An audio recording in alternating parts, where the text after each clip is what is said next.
ओम नमो भगवते वासुदेवाय। भागवत पुराण द्वादश स्कंद सातवां अध्याय। अथर्ववेद की शाखाएं और पुराणों के लक्षण। सूत जी कहते हैं, शौनकादि ऋषियों, मैं कह चुका हूँ कि अथर्ववेद के ज्ञाता सुमंतु मुनि थे। उन्होंने अपनी संहिता अपने प्रिय शिष्य कबंध को पढ़ाई। कबंध ने उसी संहिता के दो भाग करके पथ और वेद दर्श को उसका अध्ययन कराया। वेद दर्श के चार शिष्य हुए, शौल्कयनी, ब्रह्मवली, मोदोश और पिपलायनी। अब पथ्य के शिष्यों के नाम सुनो। शौनक जी पथ्य के तीन शिष्य थे, कुमुद, शुनक और अथर्ववेता। जाजली, अंगिरा गोत्रोत्पन्न शुनक के दो शिष्य थे, बब्रू और शंधवायन। उन लोगों ने दो संहिताओं का अध्ययन किया।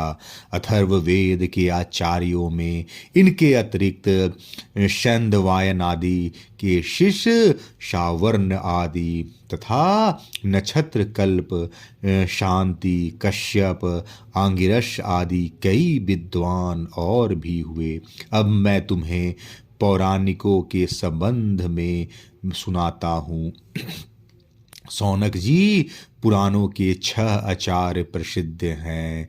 ऋत्यारुणी, कश्यप, शावर्णी, अकृतवर्ण, वैशंपायन और हारित। इन लोगों ने मेरे पिताजी से एक एक पुराण संहिता पढ़ी थी और मेरे पिताजी ने स्वयं भगवान व्यास से उन संहिताओं का अध्ययन किया था।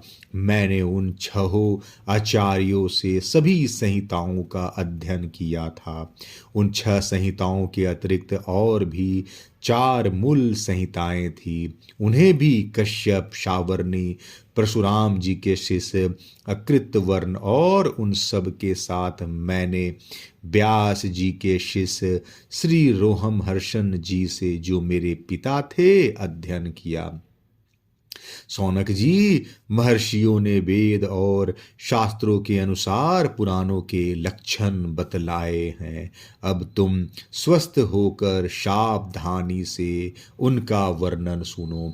शौनक जी पुराणों के पारदर्शी विद्वान कहलाते हैं। बतलाते हैं कि पुराणों के 10 लक्षण हैं: विश्व, सर्ग, विसर्ग, वृत्ति, रक्षा, मनवंतर, वंश, वंशानुचरित, संस्था, प्रलय, हेतु, उति और अपाश्रय। कोई कोई आचार्य पुराणों के 5 ही लक्षण मानते हैं। दोनों ही बातें ठीक है, क्योंकि महापुराणों में 10 लक्षण होते हैं और छोटे पुराणों में 5। विस्तार करके 10 बतलाते हैं और संक्षेप करके 5। अब इनके लक्षण सुनो। अब जब मूल प्रकृति में लीन गुण क्षुब्ध होते हैं, तब महतत्व की उत्पत्ति होती है। महतत्व से तामस, राजस और वैकारिक सात्विक 3 प्रकार के अहंकार बनते हैं।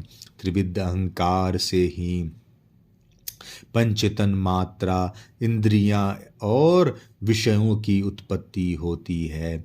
इसी उत्पत्ति क्रम का नाम सर्ग है। परमेश्वर के अनुग्रह से सृष्टि का सामर्थ्य प्राप्त करके महतत्व आदि पूर्व कर्मों के अनुसार अच्छी और बुरी वासनाओं की प्रधानता से जो यह चराचर शरीरात्मक जीव की उपाधि की सृष्टि करते हैं, एक बीज से दूसरे बीज के समान, इसी को विसर्ग कहते हैं। चर प्राणियों की अचर पदार्थ वृत्ति अर्थात जीवन निर्वाह की सामग्री है। चर प्राणियों के दुग्ध आदि भी इनमें से मनुष्यों ने कुछ तो स्वभाववश कामना के अनुसार निश्चित कर ली है और कुछ ने शास्त्र के आज्ञा अनुसार। भगवान युग युग में पशु पक्षी मनुष्य ऋषि देवता आदि के रूप में अवतार ग्रहण करके अनेकों लीलाएं करते हैं। इन्हीं अवतारों में वे वेद धर्म के विरोधियों का संहार भी करते हैं। उनकी यह अवतार लीला विश्व की रक्षा के लिए ही होती है, इसीलिए उसका नाम रक्षा है। मनु देवता, मनुपुत्र, इंद्र, सप्तर्षि और भगवान के अंशावतार उन्हीं 6 बातों की विशेषता से युक्त समय को मनवंतर कहते हैं। ब्रह्मा जी से जितने राजाओं की सृष्टि हुई है उनकी भूत भविष्य और वर्तमान कालीन संतान परंपरा को वंश कहते हैं। उन राजाओं के तथा उनके वंशधरों के चरित्र का नाम वंशानुचरित है। इस विश्व ब्रह्मांड का स्वभाव से ही प्रलय हो जाता है। उसके 4 भेद हैं, नैमित्तिक, प्राकृतिक, नित्य और आत्यंतिक। तत्वज्ञ विद्वानों ने इन्हीं को संस्था कहा है। पुराणों के लक्षण में हेतु नाम से जिसका व्यवहार होता है वह जीव ही है, क्योंकि वास्तव में वही सर्ग विसर्ग आदि का हेतु है और अविद्यावश अनेकों प्रकार के कर्म कलाप में उलझ गया है। जो लोग उसे चैतन्य प्रधान की दृष्टि से देखते हैं वे उसे अनुशयी अर्थात प्रकृति में शयन करने वाला कहते हैं, और जो उपाधि की दृष्टि से कहते हैं वे उसे अव्याकृत अर्थात प्रकृति रूप कहते हैं। जीव की वृत्तियों के 3 विभाग हैं, जागृत, स्वप्न और सुषुप्ति। जो इन अवस्थाओं में इनके अभिमानी विश्व तेजस और प्राग के महामय रूपों में प्रतीत होता है, और इन अवस्थाओं से परे तुरीय तत्व के रूप में भी लक्षित होता है, वही ब्रह्म है। उसी को यहाँ अपाश्रय शब्द से कहा गया है। नाम विशेष और रूप विशेष से युक्त पदार्थों पर विचार करें तो वे सत्ता मात्र वस्तु के रूप में सिद्ध होते हैं। उनकी विशेषताएं लुप्त हो जाती हैं। असल में वह सत्ता ही उन विशेषताओं के रूप में प्रतीत भी हो रही है और उनसे पृथक भी है। ठीक इसी न्याय से शरीर और विश्व ब्रह्मांड की उत्पत्ति से लेकर मृत्यु और महाप्रलय पर्यंत जितनी भी विशेष अवस्थाएं हैं उनके रूप में परम सत्व स्वरूप ब्रह्म ही प्रतीत हो रहा है और वह उनसे सर्वथा पृथक भी है। यही वाक्य वेद से अधिष्ठान और साक्षी के रूप में ब्रह्म ही पुराणोक्त आश्रय तत्व है।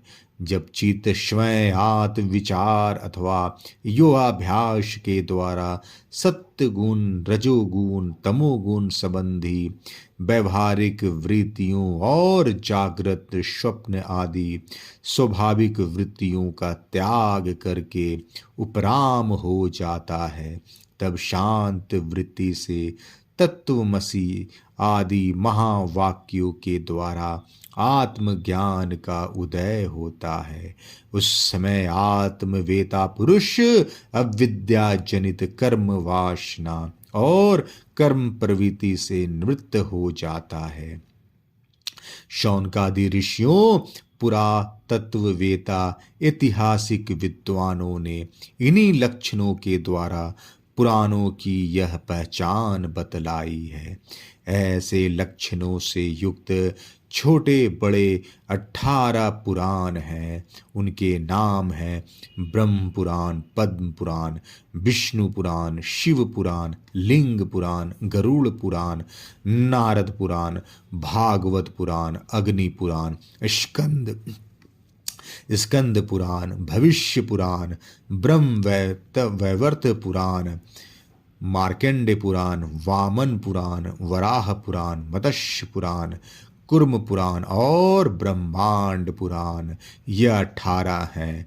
शौनक जी व्यास जी के शिष्य परंपरा ने जिस प्रकार वेद संहिता और पुराण संहिताओं का अध्ययन, अध्यापन, विभाजन आदि किया, वह मैंने तुम्हें सुना दिया।